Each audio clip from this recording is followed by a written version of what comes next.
जिसको आमदनी नहीं है, पेंशन नहीं है, उनके लिए तो बहुत बड़ा होता है। अच्छा होता है, ये भी है। कुछ न कुछ काम होता ही है, आना जाना रहना। और कहाँ बेचारे पेंशन वाले होते हैं, पेंशनर होते नहीं। हमारे पेंशनर है अभी, लेकिन गमन भाई अपने वतन में है भाई। आ जाओ, अपने घर लौट आओ। ओम सहनावतु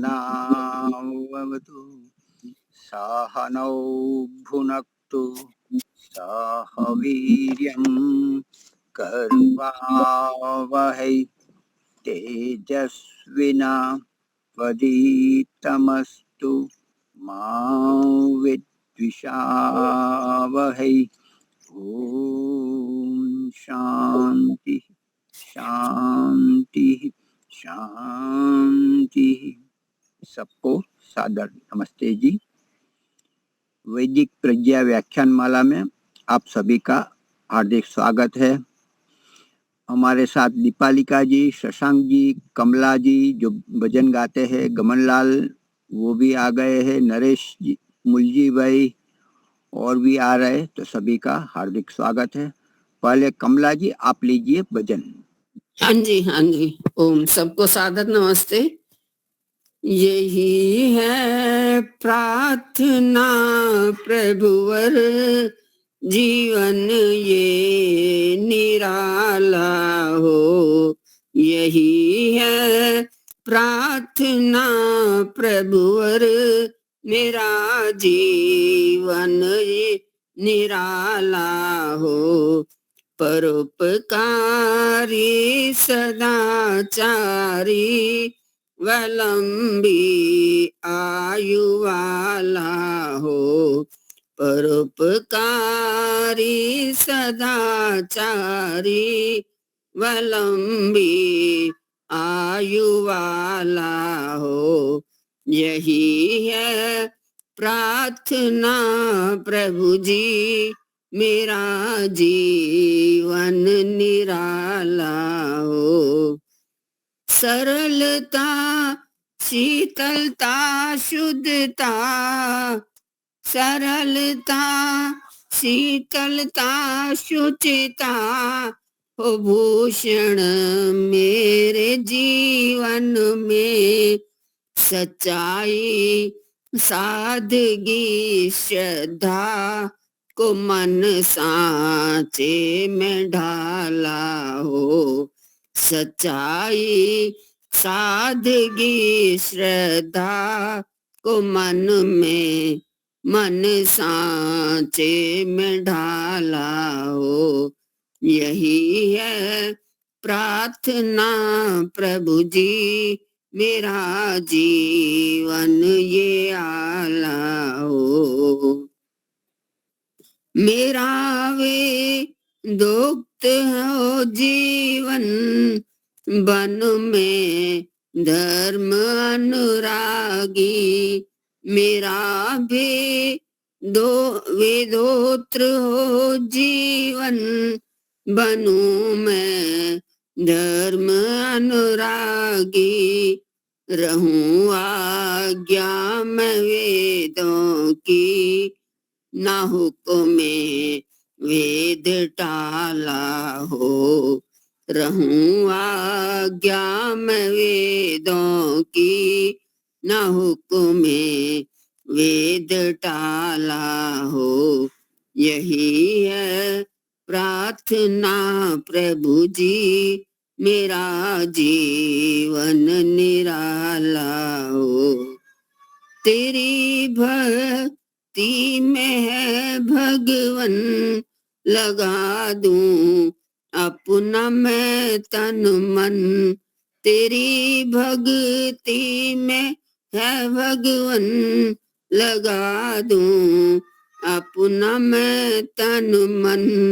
दिखावे के लिए हाथों में थैली हो न माला हो। दिखावे के लिए हाथों में थैली हो न माला हो, यही है प्रार्थना भगवन मेरा जीवन निराला हो। तज सब खोट कर्मा को, तजूं दुर्वासनाओं को, तजूं सब खोट कर्मा को, तजूं दुर्वासनाओं को, तेरे विज्ञान दीपक का मेरे मन में उजाला हो, तेरे विज्ञान दीपक का मेरे मन में उजाला हो, यही है प्रार्थना प्रभु जी मेरा जीवन निराला हो। पिला दे मोक्ष की घोटी, मरण जीवन से हो छोटी, पिला दो मोक्ष की घोटी, मरण जीवन से हो छोटी,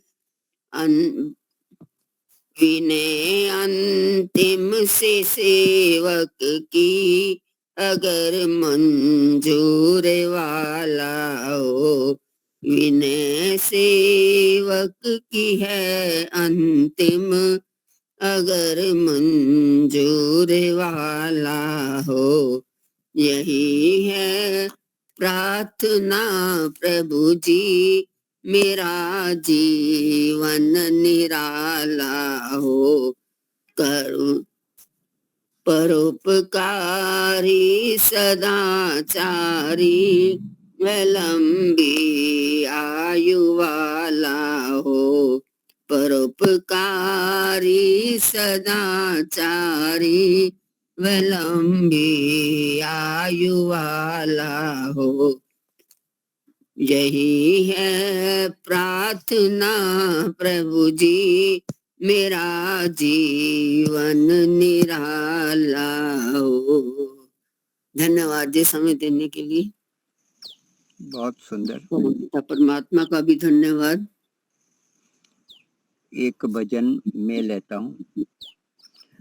अमृत है हर नाम जगत में, अमृत है हरि नाम जगत में, इसे छोड़ विषय विष पीना क्या, हरि नाम नहीं तो जीना क्या, हरि नाम नहीं तो जीना क्या। अमृत है हरि नाम जगत में, अमृत है हरि नाम जगत में, इसे छोड़ विषय विष पीना क्या, हरि नाम नहीं तो जीना क्या, हरि नाम नहीं तो जीना क्या। काल सदा अपने रस डोले, ना जाने कब सिर चढ़ बोले, ना जाने कब सिर चढ़ बोले। काल सदा अपने रस डोले, ना जाने कब सिर चढ़ बोले, ना जाने कब सिर चढ़ बोले। हरि का नाम जपो निस्वासर, हरि का नाम जपो निस्वासर, इसमें अब वर्ष महीना क्या, हरि नाम नहीं तो जीना क्या, हरि नाम नहीं तो जीना का। अमृत है हरि नाम जगत में, अमृत है हरि नाम जगत में, इसे छोड़ विषय विष पीना क्या, हरि नाम नहीं तो जीना क्या, हरि नाम नहीं तो जीना क्या। तीरथ है हरि नाम हमारा, फिर क्यों फिरते मारा मारा। तीरथ है हरि नाम हमारा, फिर क्यों फिरते मारा मारा। अंत समय हरि नाम न आवे, अंत समय हमें नाम न आवे, तो काशी और मदीना क्या, हरि नाम नहीं तो जीना क्या, हरि नाम नहीं तो जीना क्या। अमृत है हरि नाम जगत में, अमृत है हरि नाम जगत में, इसे छोड़ विषय विष पीना क्या, हरि नाम नहीं तो जीना क्या, हरि नाम नहीं तो जीना क्या। भूषण से सब अंग सजावे, रसना पर हरि नाम न आवे। भूषण से सब अंग सजावे, रसना पर हरि नाम न आवे। देह पड़ी रह जाए यहीं पर, देह पड़ी रह जाए यहीं पर, फिर कुंडल और नगीना क्या, हरि नाम नहीं तो जीना क्या, हरि नाम नहीं तो जीना क्या। अमृत है हरि नाम जगत में, अमृत है हरि नाम जगत में, इसे छोड़ विषय विष पीना क्या, हरि नाम नहीं तो जीना क्या, हरि नाम नहीं तो जीना क्या, हरि नाम नहीं तो जीना क्या। ओम धन्यवाद। अभी आज के हमारे वक्ता शास्त्री जी शैलेश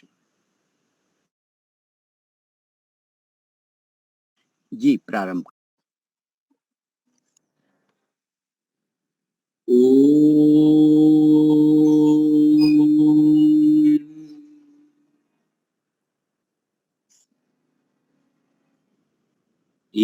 यदन्ताशुषे त्वम् अग्ने भद्रं करिष्यसि, तवेतत् सत्यमंगिरः। श्रद्धे महेंद्र मुनि जी,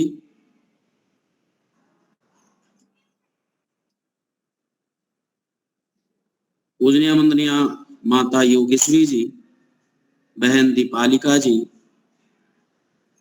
समादरणीय भद्र पुरुषों गमन भाई, लीला बहन जी, कमला बहन जी, अन्य सभी मातृशक्ति उपस्थित हैं। आज हम लोग पुनः संस्कार पर चर्चा करने के लिए उपस्थित हुए हैं। श्रृंखलाबद्ध तरीके से हम सब लोग एक एक संस्कारों पर विस्तृत रूप से चर्चा कर रहे हैं। इस बार भी हम सबका कर्णवेध संस्कार है। कर्णवेध संस्कार में हम सब लोग जो विवेचनात्मक भाग है उस पर थोड़ा स्वाध्याय कर रहे थे।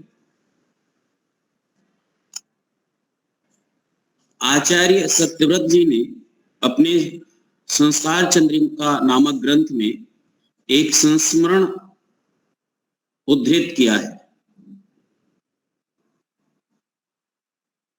वो बोलते हैं कि 1939 में जब हरिद्वार गुरुकुल कांगड़ी विश्वविद्यालय में वो उपकुलपति थे, तो उनके यहाँ भंडारे में एक व्यक्ति काम करता था और उनका नाम हर प्रसाद था। बहुत दुबला पतला व्यक्ति थे वो, जो भंडारे में रसोईया में काम करते थे और उनका पेट खराब रहता था।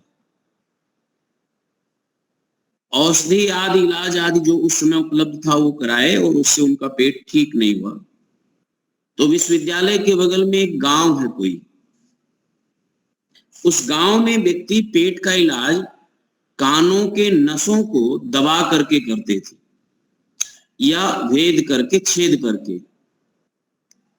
तो गया उनके पास में और कान के ऊपर वो कहीं किसी नस पर उसने भेद करके, छेद करके धागा पहना दिया गया कनपट्टी के पास में। 1-2 दिन बाद शायद आचार्य जी मिले और पूछे तुम्हारा स्वास्थ्य कैसा है? तो उसने कहा कि अब हमारा पेट बहुत अच्छा है, क्योंकि हमने कान भिदवा लिया है, भेद करवा लिया, और जब से करवाया तब से अच्छा है। तो इस घटना से आचार्य जी के दिलो दिमाग में कर्णवेद संस्कार को लेकर के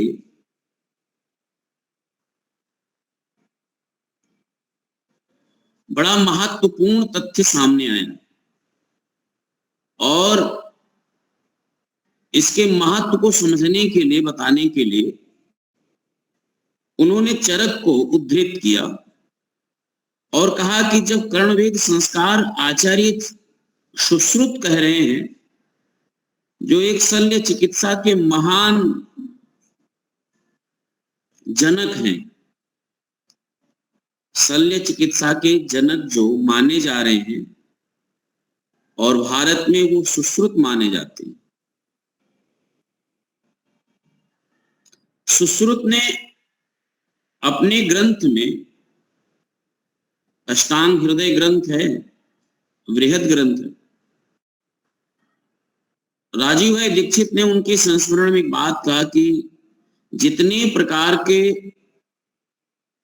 अस्त्र और शस्त्र ऑपरेशन करने के लिए आवश्यक थे, वो सुश्रुत ने वो सारे अस्त्रों का वर्णन अपने उस शास्त्र में कर दिए थे। जब इतनी उन्नत टेक्नोलॉजी नहीं थी,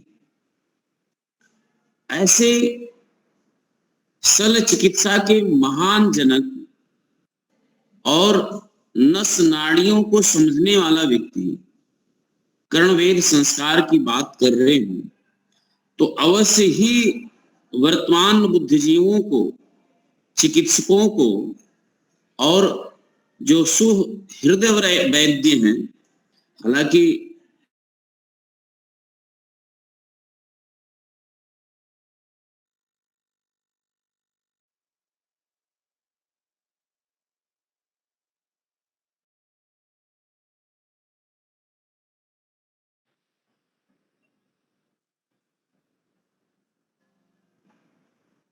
तो हमें यह ध्यान रखना चाहिए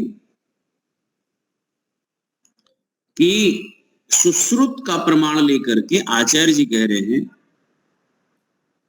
कि कुछ गहराई है, कोई सच्चाई है, एक रहस्य है जो कर्णवेद संस्कार से पर्दा उठना चाहिए, इस पर शोध होना चाहिए और कर्णवेद संस्कार का जो सही स्वरूप है वो लोगों के सामने आना चाहिए। यदि कान के छिदवाने से, वेदन करवाने से रोगों से निजात पाया जा सकता है तो अवश्य कराना चाहिए।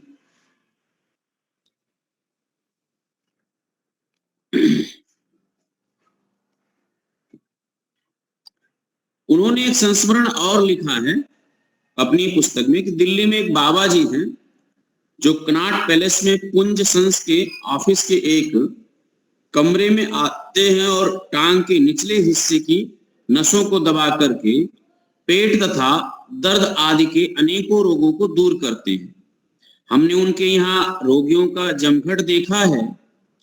चीन में यकुपक्षर नामक की एक विद्या है जिसे सुई चुभो करके वे लोग शल्य क्रिया के अनेक काम कर लेते हैं। इन सब बातों को देखकर यह कहना असंगत ना होगा कि कर्णवेद संस्कार को धार्मिक संस्कार का रूप देने में प्राचीन आचार्यों का कोई अनुभव अवश्य रहा होगा, जिसे आजकल के वैद्य भूल गए, परंतु जिसकी तरफ सुश्रुत ने इंगित किया है। अगर इस दिशा में अनुसंधान किया जाए तो हमें आशा है कि वर्तमान शल्य चिकित्सा में अवश्य कुछ वृद्धि होने की संभावना है। कर्णवेद संस्कार अत्यंत महत्वपूर्ण संस्कार रहा। यह कश्यप के निम्न 2 श्लोकों से भी प्रकट होता है। 2 श्लोक आचार्य जी ने अपनी पुस्तक में उद्धृत किया है। मैं महानुभावों से निवेदन करूंगा कि लोग वीडियो अपना थोड़ा ओपन करें, हम सबकी तरफ ध्यान केंद्रित कर सके। नहीं तो ये ऑडियो रिकॉर्डिंग की तरह होता है कि हम ऑडियो रिकॉर्डिंग कर रहे हैं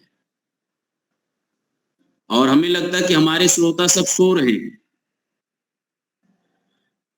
और श्रोता की विशेषता ये होती है, जब अच्छी बात होती है तब तो नींद आ जाती है, और जब चकल्लस होता है तो उसमें सब मजे ले ले करके उसको देखते रहते हैं, आंखों से नींद गायब हो जाती है।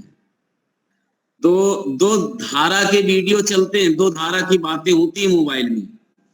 एक तो वो जो बिल्कुल बम वीडियो रहेगा एकदम चकल्लस वाला, तो उसको तो आंख फाड़ फाड़ के नींद खराब करके देखेंगे। आज जिसमें कुछ बुद्धि लगने होगी वहां जाकर के सो जाएंगे। तो मैं निवेदन यही करूंगा कि थोड़ा आप लोग रखिए, हमारा भी ध्यान आप लोगों की तरफ रहे और आपका ध्यान हमारी बातों पर रहे। आइए हम लोग का पाठ करते हैं। कदा वेद्यम कथम वेद्यम कुत्र वेद्यम कथम विधाः हितो अत्याभ्यासश्च तत्राद्यः किं प्रापत्स्यते तस्मात् वीक्षक्सकुशलाः कर्णं विद्येत विचक्षणाः शिशो हर्षं प्रमत्तस्य धर्म कामार्थ सिद्धे। अर्थात कान को कम बीधे, कैसे बीधे, कहाँ बीधना है, इसका लाभ अलाभ क्या है, इसे अज्ञ व्यक्ति क्या पा सकता है। इसलिए कुशल तथा चतुर वैद्य ही कान को बीधे। देखिएगा, कर्णभेदन जो संस्कार है, जो कर्णभेदन के यानी शल्य चिकित्सा को और नस नाड़ियों को जानते हैं, वही लोग इसका छेदन भेदन करें। सुश्रुत में कान के वेदने पर बहुत कुछ लिखा है। इन सब बातों से ज्ञात होता है कि कान वेदने के कोई विशेष लाभ थे, जिनको देखकर सुश्रुत, कश्यप आदि ने इसकी प्रशंसा की है और वैदिक संस्कृति में इसे 16 संस्कारों का अंगभूत बनाया गया था। बाकी रहा आभूषण के तौर पर कर्णवेद संस्कार करना या ना करना, ये श्री अत्रि देव लिखते हैं कि ऐसा प्रतीत होता कि वात्सायन काम सूत्र के समय कानों को लंबा करने की प्रथा थी। कानों को लंबा करने के लिए कान में छेद करके उसमें आभूषण या भारी वस्तु पहनाते थे, जिससे कान लंबा हो जाए। इसे सौंदर्य का एक चिन्ह समझा जाता था। सौंदर्य का प्रतिमान सब देशों तथा सब कालों में भिन्न भिन्न रहा और रहेगा। अब कोई पुरुष सौंदर्य के लिए कान नहीं छिदवाना चाहता, यद्यपि स्त्रियां कान तथा नाक दोनों छिदवाती हैं। ये तो अभिप्राय था हमारे विद्वानों का। कान छिदवाना, नाक छिदवाना और यहाँ तक ओठों को भी लोग छिदवाते हैं, और कुछ विदेशों में तो ये भिन्न भिन्न प्रांतों का भी अपना अपना मंतव्य है। तो पिछला आप वीडियो देखेंगे, पिछला स्वाध्याय करिए, पिछली बातों का इस बातों का दोनों सम्मिश्रण है। विवेचनात्मक भाग पर हम सब लोगों ने दृष्टिपात कर लिया है। अब हम सब लोग विधि भाग पर आ जाते हैं। विधि भाग तो बहुत ज्यादा आप लोग स्वाध्याय नहीं करते हैं, लेकिन सामान्य यज्ञ है जिसमें ऋत्विक वर्ण, संकल्प पाठ, संकल्प पाठ, ईश्वरोपस्थिति प्रार्थना मंत्र, ईश्वर स्तुति प्रार्थना उपासना के मंत्र, स्वस्ति वाचन, शांतिकरण, और अब अज्ञा ध्यान से लेकर के सामान्य यज्ञ व्याहृति तक शुष्ट कृति और मौन प्रजापति आहुतियां दिलाने के पश्चात, अष्टाध्याहुति के पश्चात 2 मंत्र बोले जाते हैं। और ये दो मंत्रों में से एक मंत्र बहुत प्रसिद्ध मंत्र है, भद्रम कर्णेभिः शृणुयाम देवा।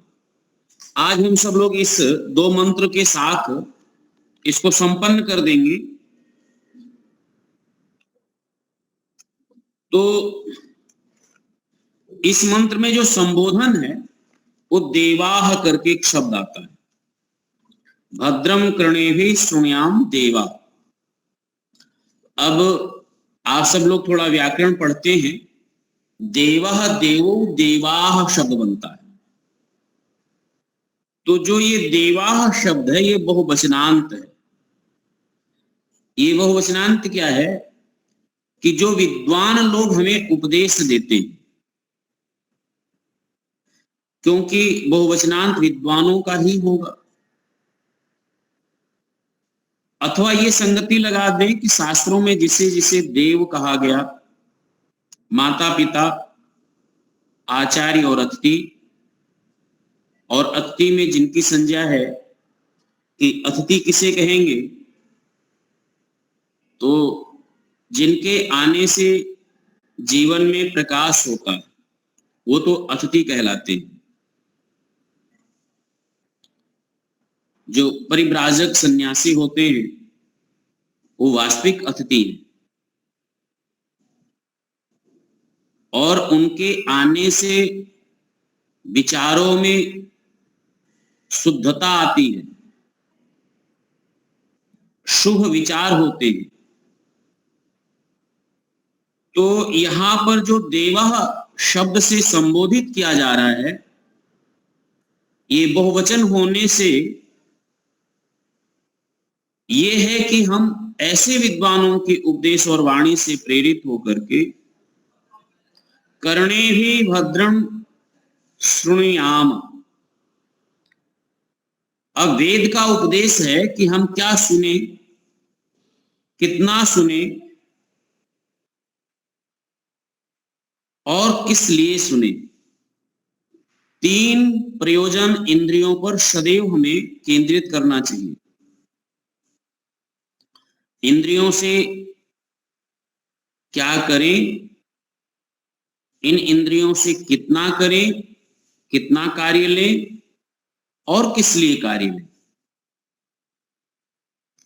ये तीन प्रयोजन यदि आएगा तो जो जीवन का लक्ष्य है उस तरफ हम लोग अग्रसित होंगे।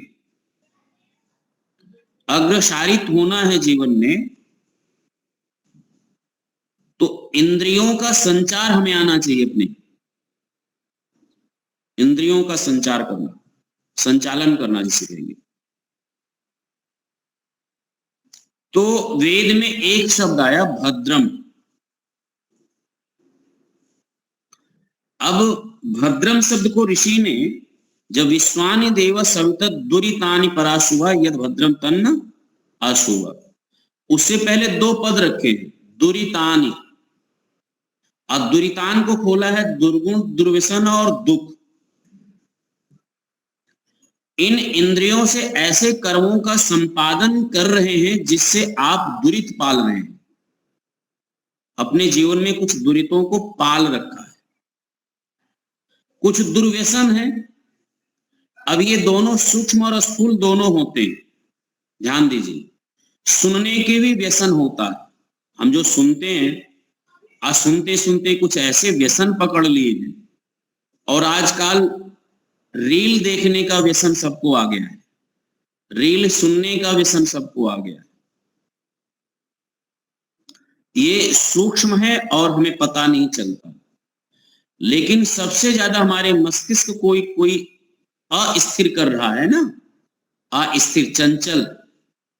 तो ये आज वर्तमान में रील देखने वालों के लिए 3-3 घंटे देखते हैं, 5-5 सेकंड की होते हैं, 2-2 सेकंड। इससे क्या है कि हमारी जो मन की एकाग्रता है वो भंग हो जाती, और मन की जो एकाग्र होने की क्षमता है वह भी समाप्त हो जाती है।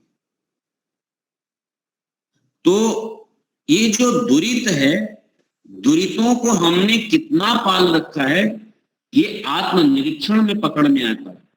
और वो भी आत्मनिरीक्षण में कोई गुरु पकड़ाएगा कि देखो ये आपका, और आपने अपने जीवन में अपने इंद्रियों में ये दुर्व्यसन है, ये दुर्गुण है और ये दुख है, तो वो व्यक्ति बड़ी तीव्रता से इनको छोड़ करके, दुरितों को छोड़ करके भद्रम, भद्रम का अर्थ स्वामी जी ने किया जो कल्याणकारी है, जो कल्याणकारी है, हमें उसे सुनना चाहिए, उसे अपनाना चाहिए और उसे करना चाहिए। सर्वप्रथम 3 प्रयोजन हमने बताया था। कोई चीज हम कितना सुने, तो जितना हमारी अविद्या दूर करने में जो समर्थवान शब्द होते हैं, हमारी अज्ञानता को दूर करने में जो शब्द समर्थवान होते हैं, उनके लिए सदैव हमें सुनते रहना चाहिए, श्रवण करते रहना चाहिए, उनका मनन निध्यासन, आगे की प्रक्रिया आप लोग जानते हैं। तो ये तो हुआ भद्रम कर्णे भी, जो है कर्णे भी भद्रम सुन्याम, हम अपने कानों के द्वारा भद्र सुने।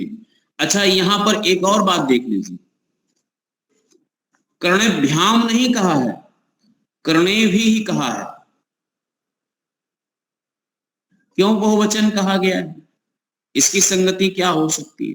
भाई कान तो 2 थे, तो कर्णेन, कर्णाभ्याम, कर्णे भी ऐसे बोल सकते हैं। तो बहुवचन कहने का अभिप्राय यह है कि जो हम कानों में सुनते हैं ना, तो एक बात यह भी होता है कि कानों में जब जहर घोर दिया जाता है ना, कानों में जब जहर घोल देते हैं, विष, यानी किसी व्यक्ति के बारे में दूसरा कोई किसी व्यक्ति को गलत धारणा दिला दे, बुराई कर दे कानों में, अथवा ऐसे लोग होते हैं जो कानों में जहर, मंथरा जैसे, याद रखिएगा, मंथरा ने जैसे कानों में जहर घोला कैकेयी के, वो जहर निकल नहीं पाया। तो ऐसे जहर घोलने वाले बहुत होते हैं, तो ऐसे अमृत भी घोलने वाले बहुत लोग होते हैं कानों में, और उनकी संख्या अधिक होती है। तो जब बहुवचनांत का अभिप्राय यह है कि हम अपने कानों से वो सब बातें सुने, और जिन लोगों ने अच्छी अच्छी बातें सुन रखा है, जिन लोगों ने अपने कान के माध्यम से, श्रोत्रेंद्रिय के माध्यम से ग्रहण कर रखा है, वो सब भद्र ही हमें सुनाए। सब लोग मिलकर के, जिन लोगों ने, जैसे हमने अपने गुरु से सीखा और लोगों ने अपने गुरु से सीखा, जब भी हम लोग बातें करते हैं तो बातें जब भी होंगी तो अच्छी अच्छी बातें होंगी।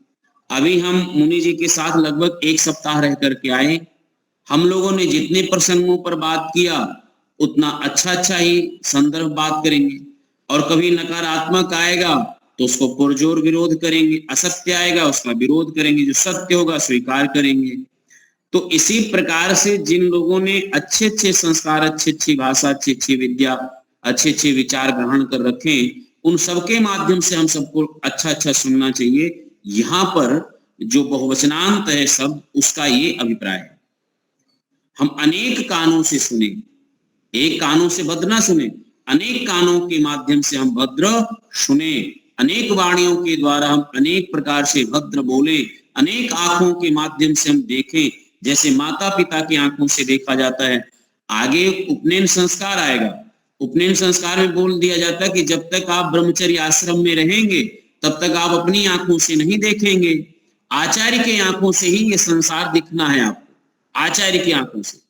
तो लोग को लगता है कि ऐसे कैसे भी आचार्य की आंखों से, तो वहां आचार्य कहता है कि ब्रह्मचारी जो है वो संसार को देख पाने में अभी समर्थ नहीं है, अभी संसार को तो आकार प्रकार में देख भले लेगा, लेकिन जो सूक्ष्म दृष्टि है वो आचार्य ही दृष्टि देगा, और उस दृष्टि से ही आप देख सकते हैं। यहां पर वेद मंत्र में यही है कि जो देव लोग हैं, कानों को सुनने की क्षमता भी वही, जो हमारे देव पुरुष लोग हैं वही देंगे।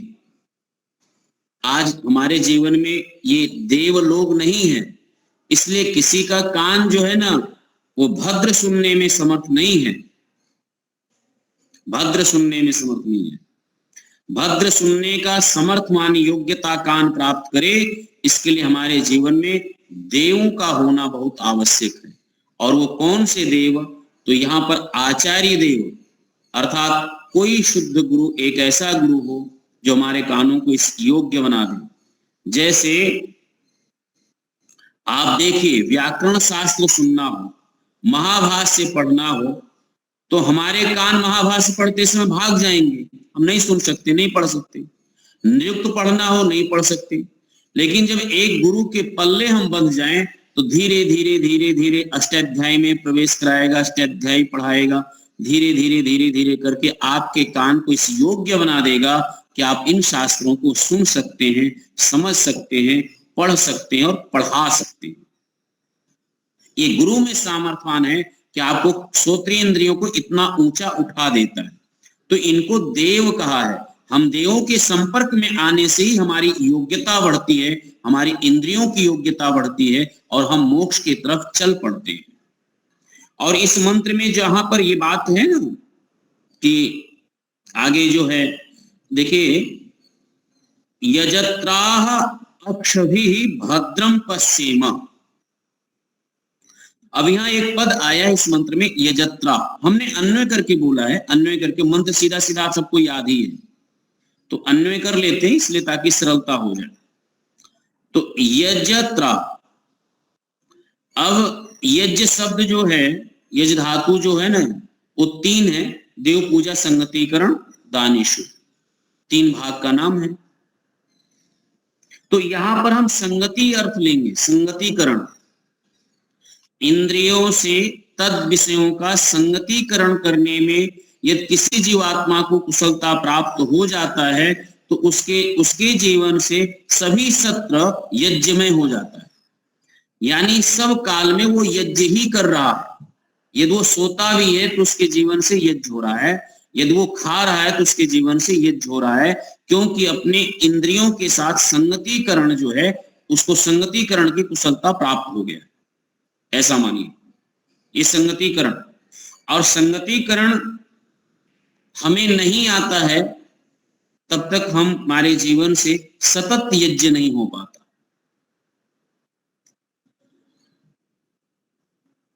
अपने ज्ञान दान से, यानी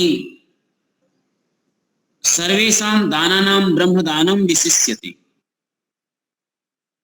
दान तो अधिक प्रकार के होंगे। त्रा माने यहां देना, यज्ञ त्रा, संगतिकरण की जो ज्ञान है वो देने वाली पद्धति का नाम है यजत्रा, उस पद्धति का नाम यजत्रा है।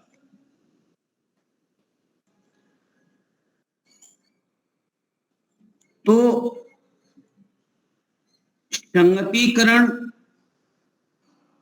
जो यज्ञ है, हमें यदि ये करना आ गया तो यदि वो ज्ञान हमें प्राप्त हो गया जिससे हम अपनी और औरों की भी रक्षा कर सकते, त्राण करने वाले, तो आगे जो है अक्षभिः भद्रम पश्येम, तब हमारे पास में एक दृष्टि प्राप्त होती है। बिना श्रवण के दृष्टिकोण नहीं मिलता, ये निश्चित है, एक आधार है।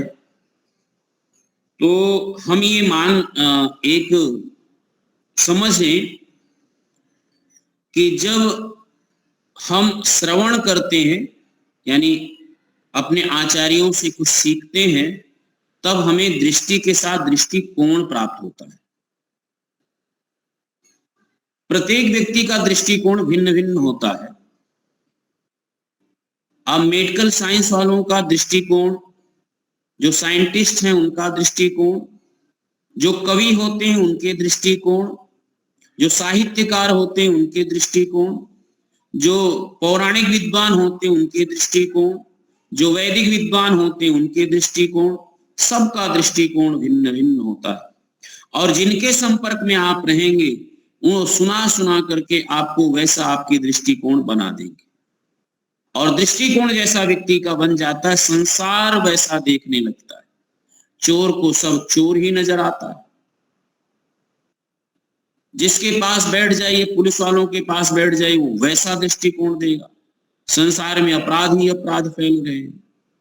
तो ये दृष्टिकोण बने, ये बहुत बड़ा प्रश्न है, ये बहुत बड़ा है। किसी को क्या कह सकते, पूरे संसार की एक समस्या भी है और निदान भी है। समाज का ये समस्या भी है दृष्टिकोण, और समाज दृष्टिकोण ही समाज का निदान भी है। जो दृष्टिकोण सद्पुरुषों के संसर्ग में, संपर्क में आकर के जो दृष्टिकोण बनता है वो तो निदान हो जाता है, और जो दुष्ट पुरुषों के संसर्ग में आकर के जो दृष्टिकोण बनता है वो समस्या हो जाता है, वो दृष्टिकोण समस्या रहता है। तो यहां जो अक्ष भी कहा है बहुवचनांत, वहां यही है कि प्रभु इन आंखों से मेरी जो दृष्टिकोण होवे वो भद्रम होवे, ऐसा वैसा ना होवे, भद्र होवे। और भद्र क्या है? सबके लिए हितकारी हो, हमारे जीवन के साथ साथ सर्वत्र शुभता हो, शुभ हो।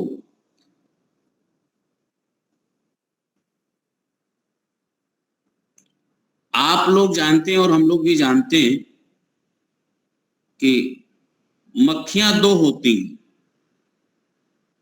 एक तो जो गंदगी पर बैठने वाली और एक फूलों पर बैठने वाली। फूलों पर जो बैठती है वो सबको एक स्वास्थ्यवर्धक, एक अमृत रसायन शहद और हनी देती। पर बैठती है जो मधुमक्खी, वो सर्वत्र बीमारियां और संक्रमण फैला देती है, सर्वत्र दुख दे देती है। तो जिसकी दृष्टि जहां जहां जैसी जैसी पहुंचती है, तो कुछ तो संक्रमण फैला देती है और कुछ तो संक्रमणों का निदान कर देती है। तो ऐसी ये जो दृष्टि है, दृष्टि कहाँ पहुंचती है, किस प्रकार से पहुंचती है, वो यहां है।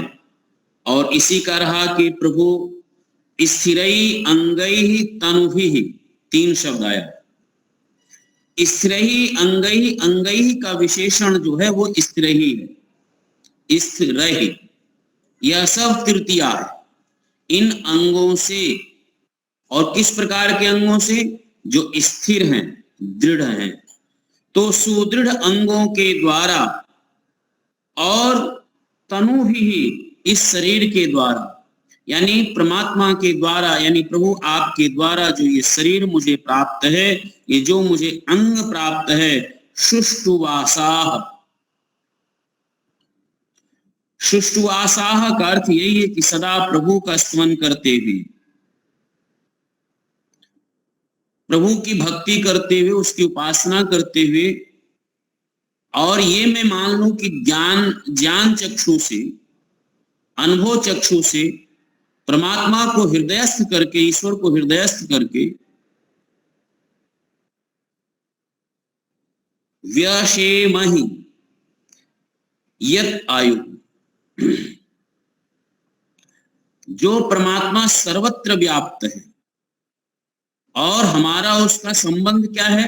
व्याप्य व्यापक का संबंध है, नियमन और अंतर्यामी का संबंध है। और वो परमात्मा दृष्टा है, हम दृष्टु हैं, वो भी दृष्टु है, और हम लेकिन दृष्टा नहीं हो पा रहे, उस परमात्मा को देखने वाला नहीं हो पा रहे। हमें दृष्टु बनना है, हम भी उसको देख सकें। यत आयु, और उसी परमात्मा ने जो जीवन हमें दिया है, और जीवन का जो शेष आयु बचा हुआ, शेष आयु बचा हुआ, देवहितम, पवित्र कार्यों में हम लगा देवे। ये इंद्रियों की सार्थकता, शरीर की सार्थकता, जीवन की सार्थकता, जन्म लेने की सार्थकता की संपूर्ण बातें एक वाक्य में वेद में उपदेश हो गया। वो वेद में ये उपदेश हो गया है कि देवहितम,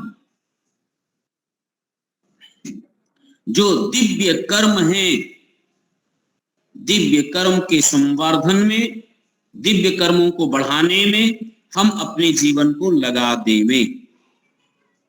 अब महान भाव देखिए, इतनी प्रार्थना करते हुए, इतनी याचना करते हुए, इतने भावों को सीखते हुए हम लोग आए, और जो हम सामर्थ्यवान होने के बाद इसको कहाँ लगाएं जीवन को, तो यही है देव हितम। जो शब्द हम लोगों ने इस मंत्र में प्राप्त हुआ कि ऐसी जगह लगा दें जहां से दिव्यता हो प्राप्त हो। आप सब लोगों ने आज एक न्यूज देखा होगा, एक सियाराम दास बाबा करके थे, बड़ा वायरल होते थे, और ये नर्मदा के तट पर रहते थे, यहाँ के रहने वाले थे, एमपी के।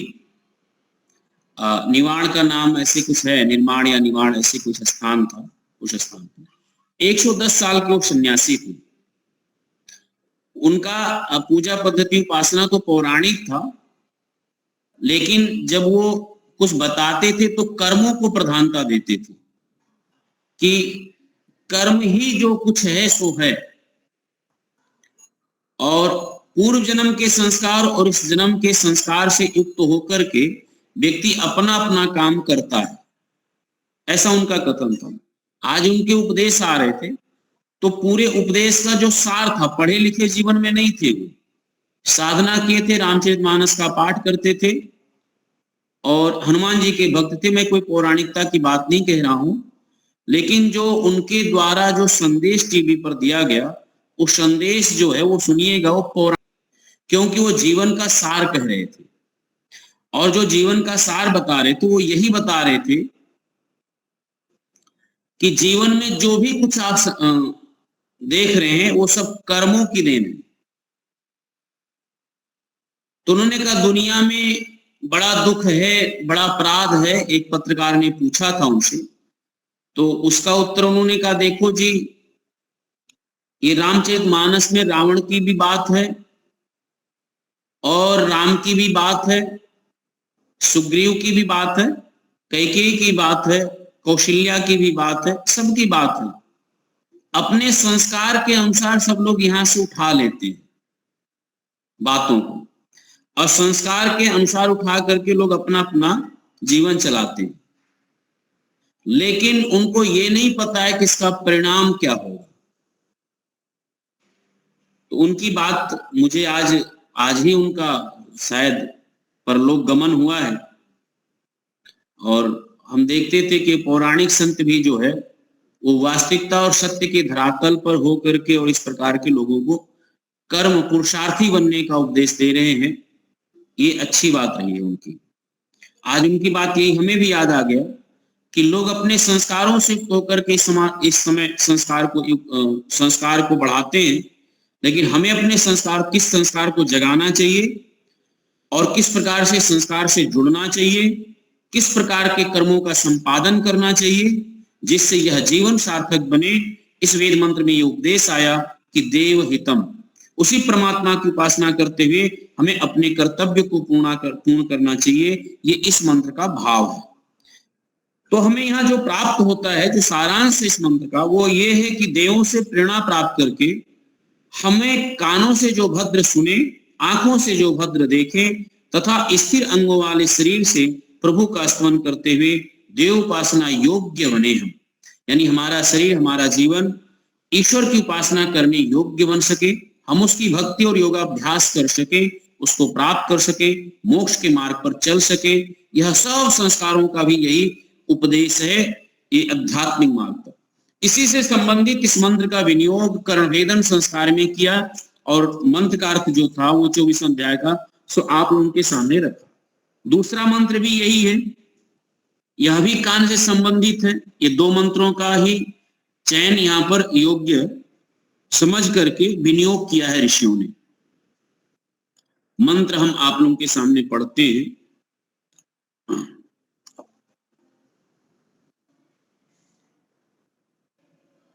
ओम वक्षयन्ति वेदा गनिगन्ति कर्णम प्रियम सखायम परिसस्व जाना योषेव सिक्ते वितताधि धन्वज्या इयम सम्ने पारयन्ति। इस मंत्र में जो है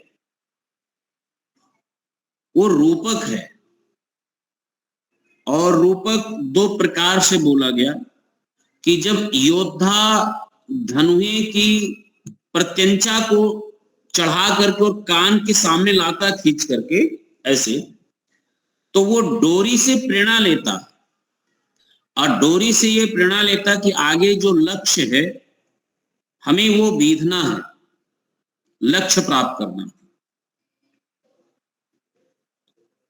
इसी कान के विशेषता इसको पकड़ करके रखेंगे तो ये मंत्र हमें समझ में आ जाएगा, नहीं इस मंत्र का अर्थ समझ में नहीं आएगा। तो इस मंत्र की भूमिका में जो रूपक है वो ये ही रूपक है। आइए इसको हम लोग पूरा समझें। वक्ष्यन्ति इव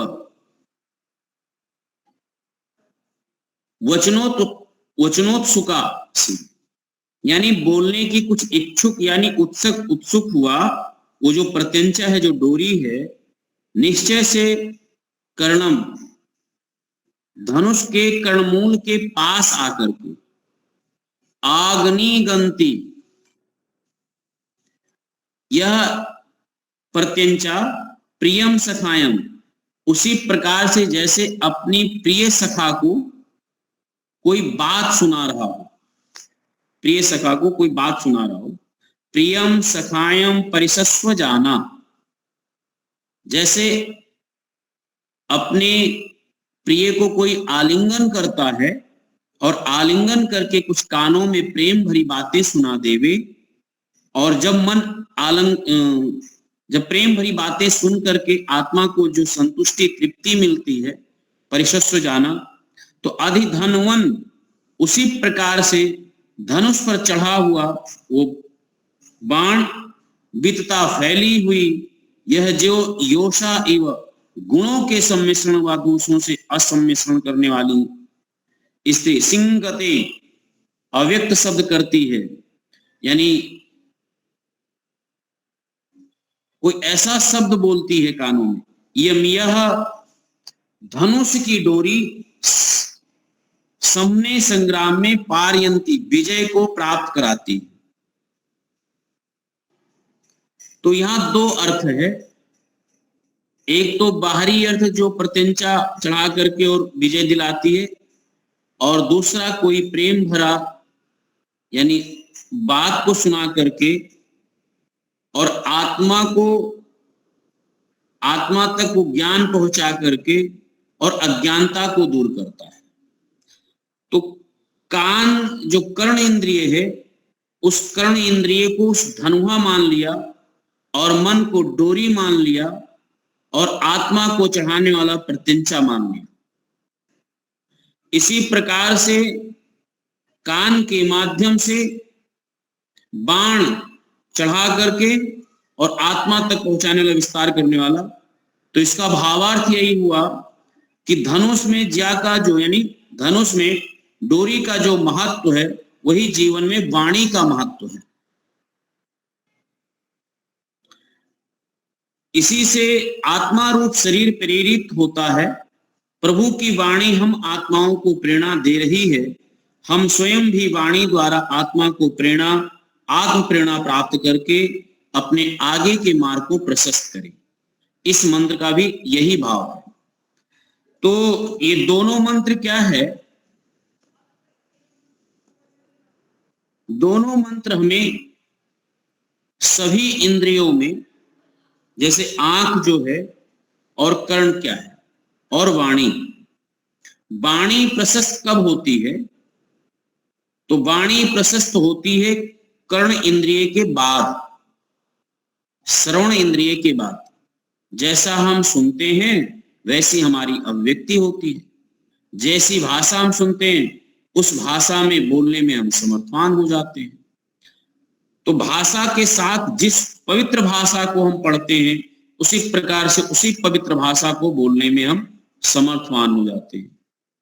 तो बोलने से पहले सुनना आवश्यक है और सुनने में ही हमारी संपूर्ण दिव्यता और संपूर्ण जीवन है। इसलिए ऋषियों ने वाणी का संस्कार न रख करके कर्णभेदन का संस्कार रखा। अब हमें कर्णभेदन संस्कार का महत्व समझ में आ गया कि कर्णभेदन का संस्कार हम पहले क्यों रखे और इस संस्कार को क्योंकि वाणी का संस्कार नहीं रखा, नेत्रों का संस्कार नहीं रखा और किसी इंद्रियों का संस्कार तो नहीं रखा। संस्कार रखा तो कर्णभेदन संस्कार रखा। तो कर्णभेदन संस्कार क्यों रखा? वो इसी से रखा है कि कर्ण इंद्रिय ही हमें मोक्ष तक पहुंचाएगा। जो व्यक्ति बहरा है वो ईश्वर को प्राप्त करने का साधन उसके पास नहीं है। याद रखिएगा, वो वैसे ही है कि बहुत बड़े बंधन में, पशु के सादृश्य ही बंधन में पड़ा हुआ। और जो लोग ये कहते हैं ना कि हम वृद्ध होंगे तब भगवान की भक्ति करेंगे, ये निश्चय कर लीजिए कि जब इंद्रियां आपके सुनने में समर्थवान नहीं होंगे तो मार्ग भी प्रशस्त नहीं होगा। जब तक कर्ण इंद्रिय है तब तक भक्ति का जो सोपान है वो आप उस सोपान पर चढ़कर आगे बढ़ सकते हैं। ये कर्ण इंद्रिय ही है जो सत्संग दिलाएगा, एक कर्ण इंद्रिय ही है जो आपको अज्ञानता दूर करेगा, कर्ण इंद्रिय ही जो अविद्या को दूर कर सकता है। ये माध्यम है। आप मौन रह करके लेकिन सुनने का सामर्थ्य होगा, ये प्रथम सोपान है। तो हम सब पर प्रभु ने कृपा किया।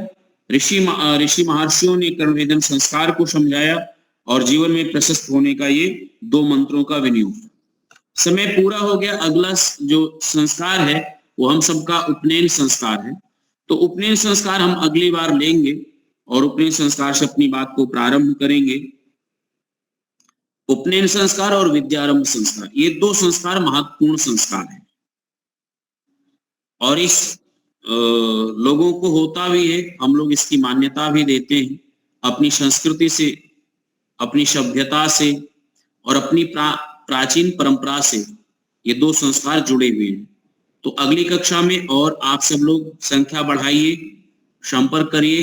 आज कुछ संख्या ठीक ठाक है पिछली कक्षा की अपेक्षा। तो आप सब लोग बधाई के पात्र हैं, साधुवाद के पात्र हैं। यहीं पर अपनी बात को विराम देता हूं। इति ओम शम। बहुत बढ़िया। तो हाँ, हमारे यहाँ तो अभी गेम कबड्डी खेल रहे हैं। अभी नया नया ग्राउंड बनाया है तो आज उनका उद्घाटन किया है और ये सब कबड्डी खेल रहे हैं बच्चे। ब्रह्मचारी है, हमारे एक आचार्य जी है, हमारे दूसरे एक बड़े वानप्रस्थी जी भी है।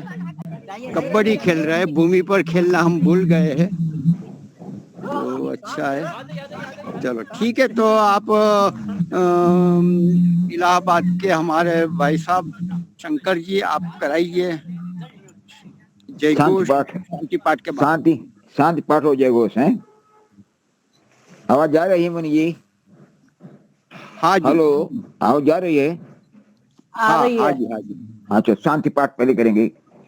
ओम द्यो शांति अंतरिक्षं शांति पृथ्वी शांतिरापः शांतिरोषधयः शांति वनस्पतयः शांतिर्विश्वे देवा शांतिर्ब्रह्म शांति सर्वं शांति शांतिरेव शांति सामा शांतिरेधि। ओम शांति शांति शांति। जय घोष। जो बोले सो अभय। जय हो। मर्यादा पुरुषोत्तम भगवान राम की जय हो। योगराज भगवान कृष्ण की जय हो। व्याकरण सूर गुरु वीरजानंद की जय हो। जय हो। युग प्रवर्तक महर्षि दयानंद सरस्वती की जय हो। जय हो। भारत माता की जय गौ माता की जय हो। देश के अमर शहीदों की जय हो। वेद की ज्योति जल्दी रहे। और ओम का झंडा ऊंचा ऊंचा रहे। आर समाज अमर रहे। सत्यार्थ प्रकाश घर घर रहे। बड़ो ध्वनि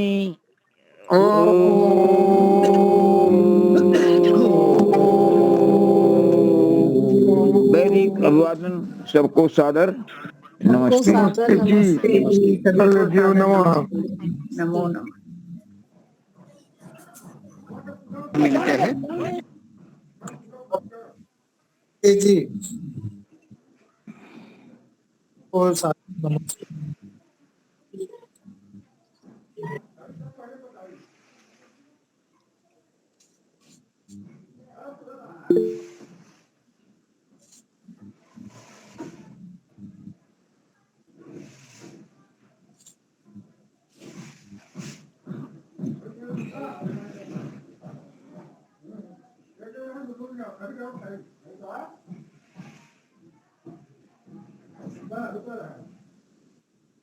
काय केलं ह्या